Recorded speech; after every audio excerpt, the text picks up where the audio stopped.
Number 1. What is the stone of Jacob, a Hebrew patriarch, doing beneath the queen's throne chair? Number 2. Why was the queen crowned at her coronation ceremony on top of a symbolic Egyptian step pyramid?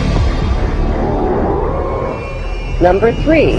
The monarch's crown has 12 stones at the base, each representing the 12 Hebrew tribes. The 12 stones of the 12 tribes were also worn on the breastplate of Hebrew high priests in Canaan. Number 4.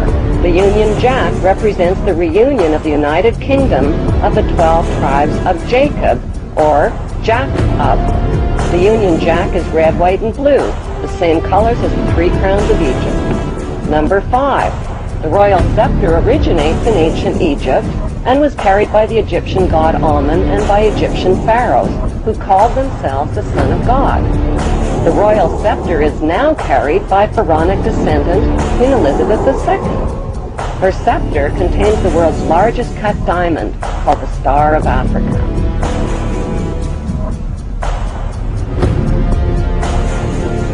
Number 6. The queen's punishing flail or whip is partially hidden under her arm. The flail or whip also originates with the pharaohs of ancient Egypt. Number 7. The symbol of the bee can be found within the queen's royal wardrobe. In ancient Egypt, bees were the symbol of Egyptian royalty, as well as the symbol of Egypt. Number 8. The symbols on the British coat of arms reveal Britain's Hebrew origin. Number 9. The headdress worn by judges and the Queen's high-ranking officials originate in ancient Egypt.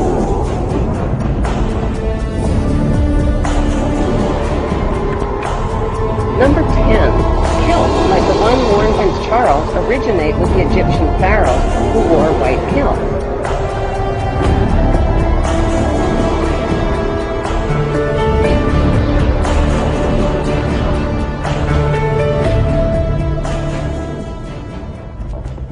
Corruptus Novus Odosiclorum, and that was in 1774 that the Bavarian Illuminati drew up their plans for what they were going to do in America and how they were going to do it. They were the basis for what we call today in our country the Bavarian Illuminati was the basis for what we call today the Colombian faction. The Colombian faction of the Illuminati came here right after this government was formed. And that's where we get today Columbia Space Shuttle, Columbia Movies, Columbia Television, Columbia Records, everything, Columbia University. As a matter of fact, Columbia TV, Columbia Broadcasting System, CBS. What is the symbol for CBS? It's the all-seeing eye. And that's why our government is in the District of Columbia, because these guys own our government. They print our money, and they own not only the government, but they own you. You are their property. So, in other words, these guys print the money, they run the country, and they own you, and they own everything around it. And so they make the laws, and that's why they can decide who can kill who, and who can get away with who, and who can get away with whatever, because they make the laws and they decide, all right? Iraq was the home of the very advanced culture going back to 4000 BC down to around 2000 BC of Sumer.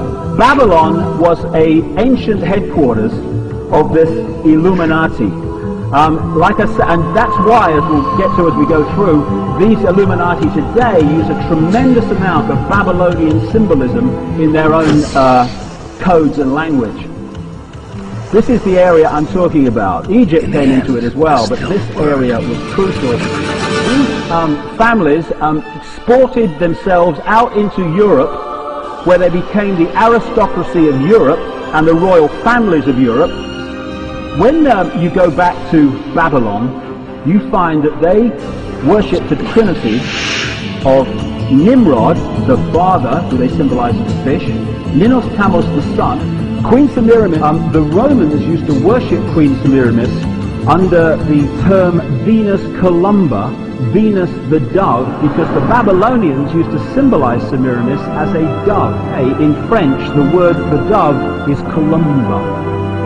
So Columbus was a play on Columba, the goddess, Queen Semiramis, as portrayed on an ancient coin. I've seen her somewhere before. When I research these secret societies, I have found that at the very heart and core of all these secret societies lurks the Kabbalah. The Kabbalah is the ancient Jewish mysticism. It is a method of encoding information through a system of mathematics and numbers. It is some of the most ancient knowledge that man has ever possessed and has been kept secret and given only to those who have proven themselves worthy through the process of initiation. Nobody knows where it comes from. I can tell you this, it was there long before the Jews came along. The Jews just took it and preserved it, and they passed it down, and it's used by everybody. Because it's at the heart and core of the secret knowledge, the metaphysics, the real science that none of us know anything about. These people that belong to the secret societies never dared to write down in any language what they knew, what it was that they were guarding, because then someone could steal it and then the secret would be out. So they devised secret systems of encoding the secrets of the ages, the knowledge, the hidden knowledge, the occult. So they took this knowledge and they made it occult through a system of encoding, encryption, one of which is mathematics, numbers. Another is architecture. Everybody wonder, why do they have a fraternal organization called the Freemasons? Aren't those the guys that build walls? You bet they do. But every wall they build contains the secrets that have been kept and maintained throughout the ages, and it's encoded in the architecture and in the measurements of the buildings and in the mathematical formulas used to derive the geometry, the shape, the length and breadth and height of rooms, all encoded there.